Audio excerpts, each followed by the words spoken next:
Hello friends, welcome to the All Exam Review Control System series. In this video, we are discussing questions from the Rajasthan Public Service Commission, and the importance of subject can be understood that a single examination is having 8 number of questions from the control systems only. So now let's move towards the questions. So in this question number 1, a question is asked that 20 dB per decade corresponds to which one of the following options?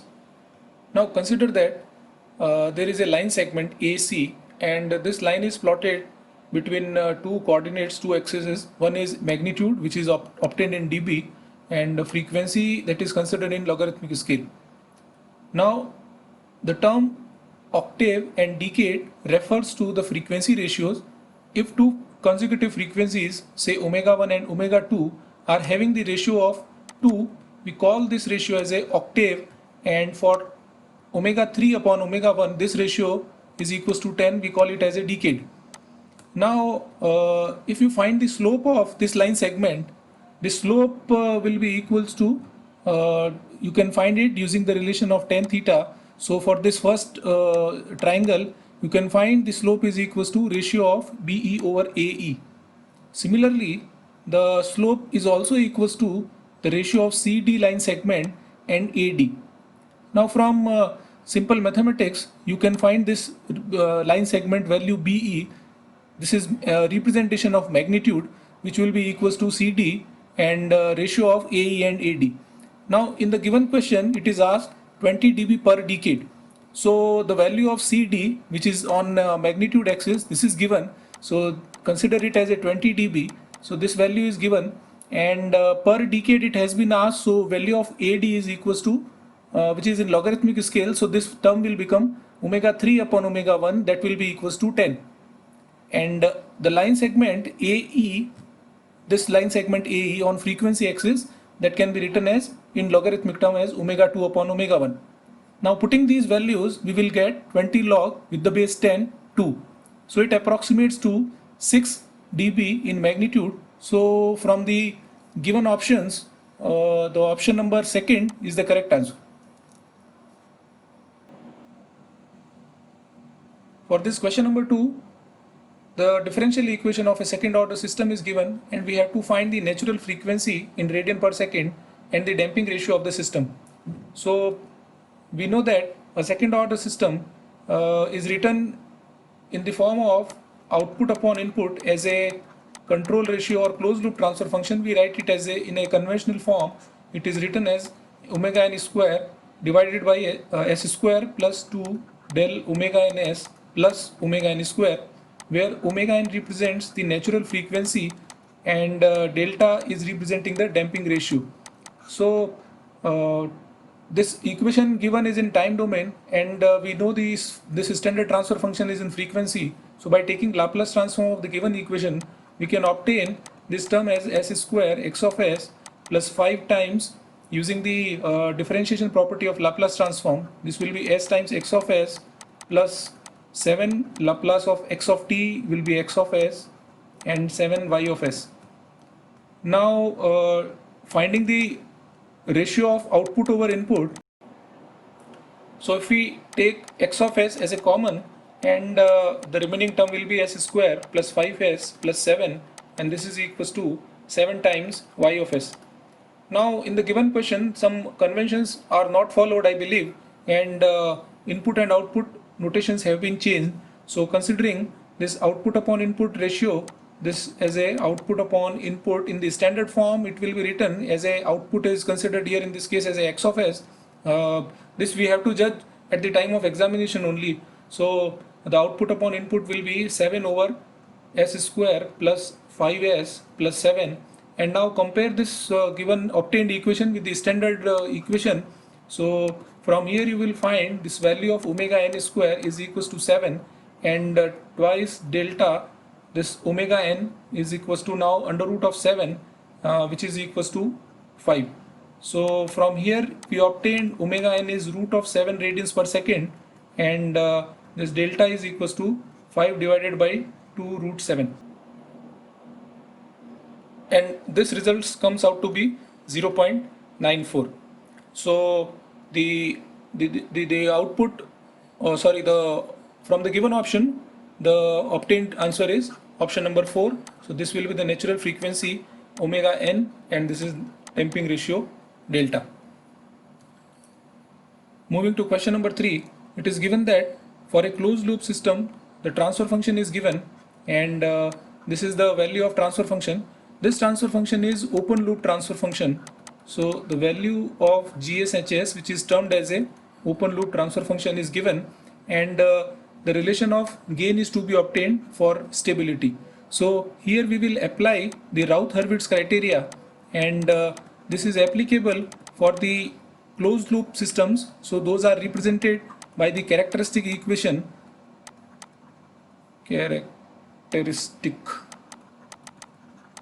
of system, which is 1 plus GSHS equals to 0. So putting these values, we will obtain 1 plus K. Now the point to note is we convert this exponential, which is a representation of a transport lag system, in a standard form, omitting the higher order term. It is written as 1 minus ST divided by this. There are two poles, so it will be 1 S upon S plus 1, that is equals to 0.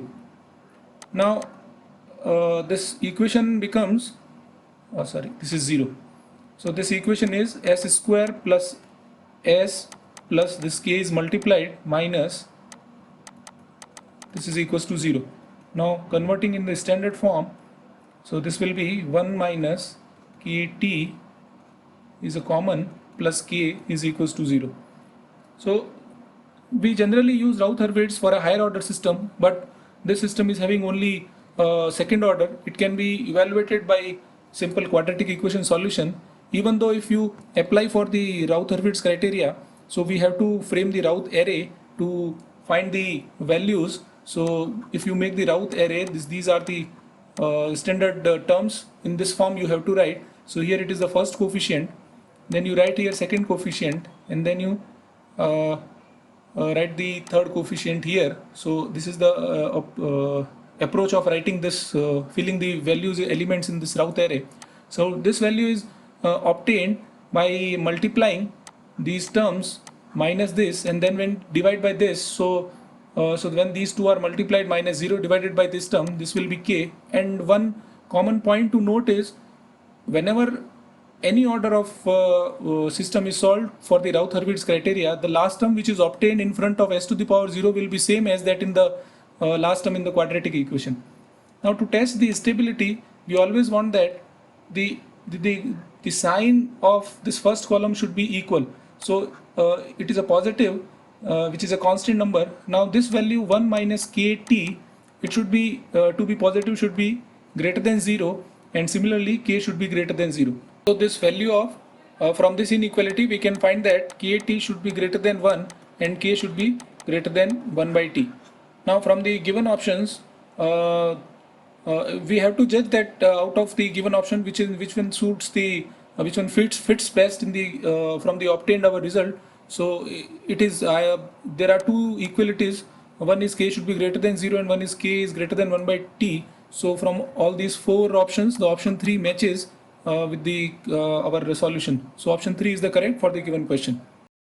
Moving on to question number 4. In this question, open loop transfer function of a system is given for a root locus, and we have to find the breakaway point and break-in points.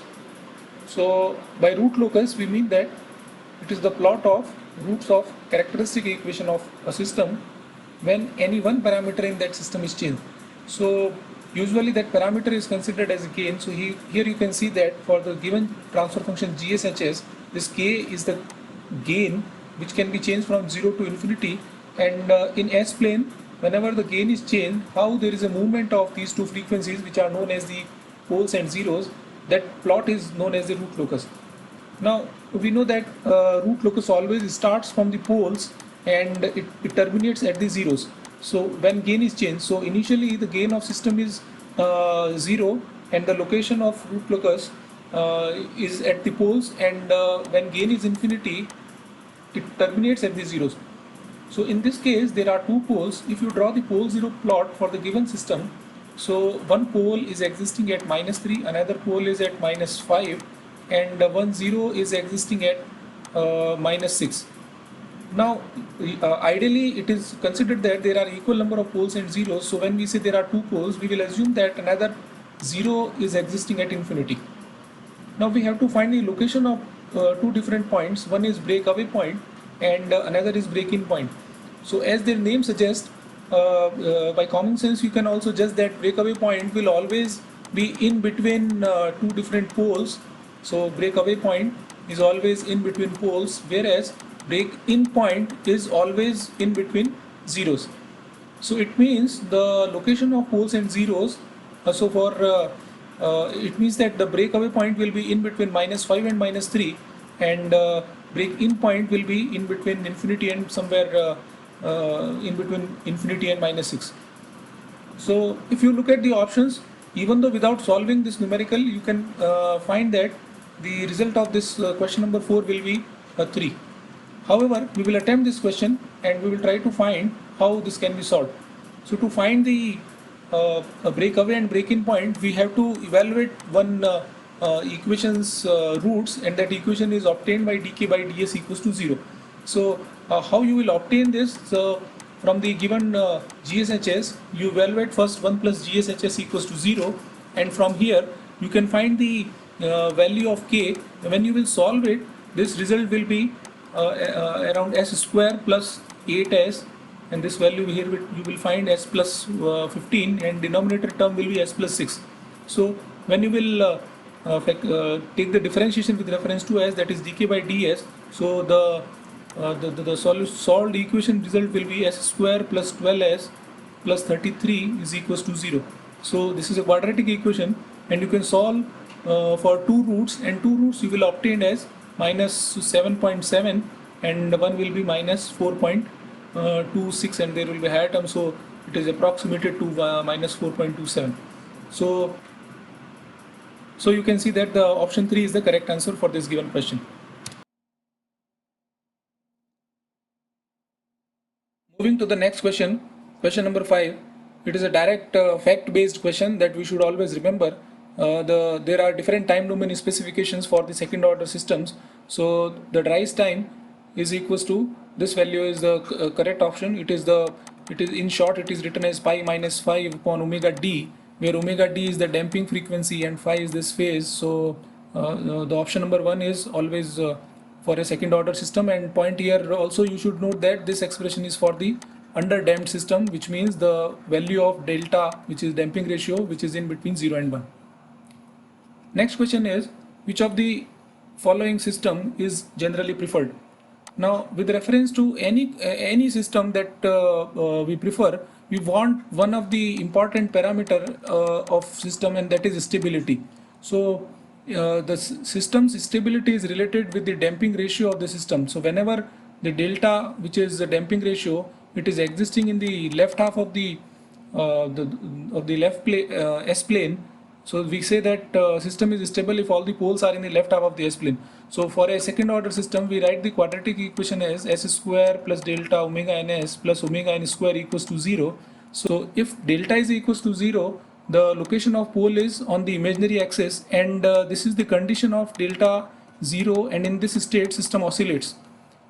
Usually when delta is kept in between 0 and 1, this is the position of poles. When delta is in between 0 and 1, usually the value is 0.7 around, and this is the condition when system is stable.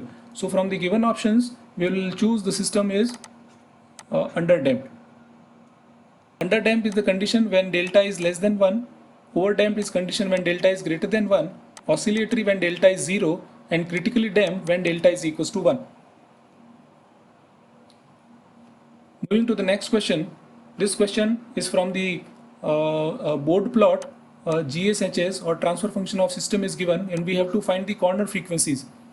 Corner frequencies are those points where the slope of your board plot changes. So whenever at certain frequency, if slope is changing, we say that it is the corner frequency. For example, if you talk about the frequency response curve of a low pass filter, so we call it as a cutoff frequency, but it is also known as the corner frequency of a system. So wherever the slope of system changes, so initially this was a constant slope and then certain slope is there, so frequency at this point the slope is changing, we call it as a corner frequency. Now the standard method of finding the corner frequency from the given transfer function is you have to always invert the term which is in multiplication with the s, both in numerator and denominator. The numerator frequencies are the zero frequencies and denominator frequencies are representing the pole. So from the numerator term of the given expression, the multiplicative term of s is 0.25. So you have to find 1 divided by 0.25 and that will result in 4, and in another case this value is 0.5. So you obtained it and this value is 2. So both the results are in radian per second. So the answer of question number 7 is option number 2, which is 4 and 2. Moving to the last question, the signal flow graph of certain system is given and we have to find the number of forward path and individual loop. So by forward path, we mean that we have to travel from the input node to the output node, and there should not be repetition of any single node. So observing this graph, this is the input side and we are moving from here to here. So this will be, you can consider it as a path first, and you observe that this is a symmetric graph. So this will be first path. Now this becomes your second path. Path number 3 will be in this way. You can travel from the input to output. Then similarly, being at a symmetric, you can say this is number 4. And if you closely observe, there is another path that you can move from input to output without encountering any node 2 times. So this can also be considered as a path. So this will be path number 5, and similarly, being a symmetric, another path is there. So the number of forward paths are 6. So from this may be option also, this is the option also there. And individual loops, by individual loop we mean that we start from one point, we move around and come back to that point. We call this loop as an individual loop. So in this given question, if you observe, there are different loops. So you can consider this as a one loop which is having a loop gain of minus G2H1. Another loop is minus G7H2. And if you observe this central part, which is making a shape of 8 almost, this is also a individual loop. So from the given options, option number 4 is correct. So this will be having 6 forward path and 3 individual loop in this.